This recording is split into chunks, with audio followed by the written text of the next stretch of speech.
2022 रात के 11 बजे मैं भाग रहा था रोड पर मेरे डॉग के साथ। 2022 वाज एंडिंग एंड उस टाइम पर सब लोग न्यू ईयर की सेलिब्रेशन में बिजी थे एंड मुझे पटाखा फोड़ने में बहुत ज्यादा इंटरेस्ट था। एंड देन सडनली मेरा पैर फिसल जाता है and I just fall down. मैं बुरी तरह गिर जाता हूँ। मेरे सारे दोस्त मुझे देखकर हंसने लग जाते हैं, बट जिस घर के सामने मैं गिरा था मैं उठकर देखता हूँ उस घर के बालकनी में एक भैया थे जो कि मुझसे बड़े थे एंड आई थिंक उसके रिसेंटली डिग्री खत्म किया था। आई डोंट नो, शायद जॉब कर रहा होगा।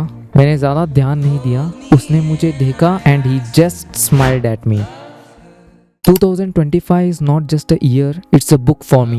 The book which have 365 pages and thousands of memories and also infinite numbers of pain.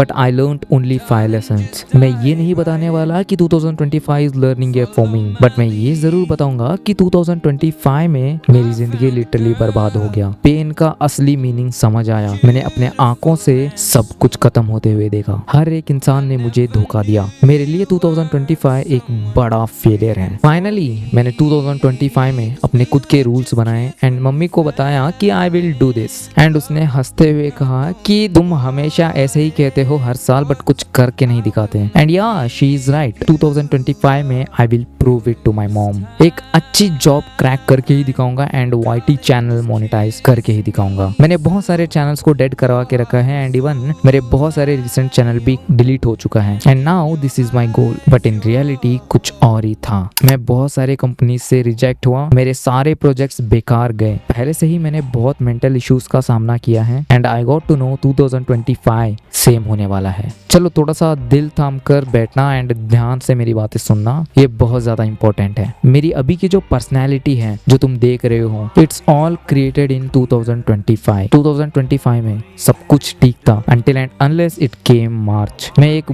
बहुत बड़ी मुसीबत में फंस चुका था। मार्च तक आते आते ही मेरे सारे रिलेशनशिप्स खत्म हो गए। धीरे धीरे डार्कनेस की ओर मैं चला गया वापस से। कसम से बता रहा हूँ, मुझे पहले ही पता होता कि आने वाले समय में ये चीज मेरे लिए इंतजार कर रही है तो मैं I used to kill myself. या मेरे प्रॉब्लम्स को देखते हुए मैं डिप्रेशन, एंजाइटी एंड ट्रॉमा का फिर से एक बहुत बड़ा शिकार हो गया। 22 मार्च टू 10 अगस्त या 10 अगस्त ये वो टाइम है जब मैंने वापस कम बैक किया यूट्यूब पर। इसके बीच का जो समय है it's all cursed to me. मैंने डेली रूम में बैठकर खुद के साथ टाइम स्पेंड किया, खुद की प्रॉब्लम्स को याद कर कर रोया। इवन तो मैं कुछ नहीं कर सकता था। मैंने अपने आप को हील करने के लिए बुक्स का सहारा लिया, गेमिंग का इस्तेमाल किया। Even I gone Tamil Nadu Rameswaram, then I come out from this pain. इतना सफर करने के बाद I literally changed myself. Even तो बहुत कुछ हुआ है, मैंने द आर्ट ऑफ पेन के अंदर बहुत कुछ चीजें एक्सप्लेन करके रखा है। आई प्रॉमिस्ड कि 2025 में मैं अपनी चैनल को मोनेटाइज करके ही दिखाऊंगा। जॉब तो लग गया था बट चैनल मोनेटाइज होना एक बहुत बड़ा प्रॉब्लम था। यूट्यूब का मुझे लग रहा था कि my mom was right, I can't do this,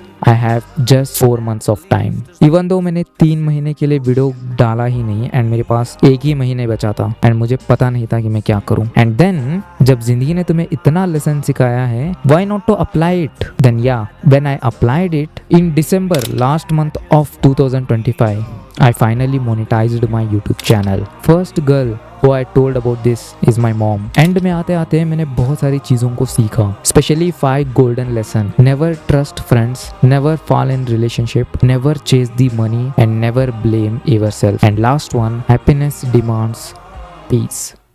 2025 इस वीडियो को एडिट करते वक्त मैंने थोड़ा सा रेस्ट लेने का सोचा। लिटरली 1 घंटा बाकी है वीडियो अपलोड करने में एंड मैंने सोचा कि बालकनी में जाके खड़ा होते हैं क्योंकि बाहर बच्चे खेल रहे हैं एंड बहुत ज्यादा एक्साइटेड हैं न्यू ईयर मनाने के लिए। I just standing in the balcony and I seen एक बच्चा मेरे घर के सामने गिर जाता है। मैंने उसे देखा एंड उसके सारे फ्रेंड्स जो थे उसके ऊपर हंसने लग गए एंड जब उसने उठ के मेरी फेस की ओर देखा, आई जस्ट फील ऑकवर्ड। मुझे कुछ समझ नहीं आ रहा था कि मैं क्या करूं। So I just smiled at him.